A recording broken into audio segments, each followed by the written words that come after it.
Hani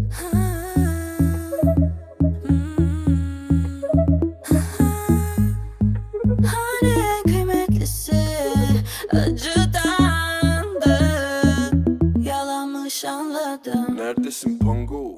Hani en büyüteni yalnızlıktı, yalnızken anladım. Oldum koca bir ders, uzun yolculuk, aklımda güzel köşe, kalbinde yazık, sense bana hiçbir şey. Asla bana gizler ama derhal ufige, durmaz sana bir görsem seni, sorsam sana et itiraf, you know I wanna. Asla bana gizler ama derhal ufige, durmaz sana bir görsem seni, sorsam sana et itiraf, you know I wanna. Sana bakınca yaz gibisin, sensiz hep ayaz, sensiz hep ayaz.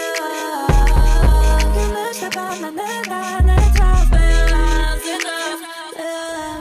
Asla bana gizler ama derhal ufige, durmaz sana bir görsem seni, sorsam sana et itiraf, you know I wanna. Asla bana gizler ama derhal ufige, durmaz sana bir görsem seni, sorsam sana et itiraf, you know I wanna. Benim toplum senin sömürgen, bir iki kalmadı tahammül maalesef.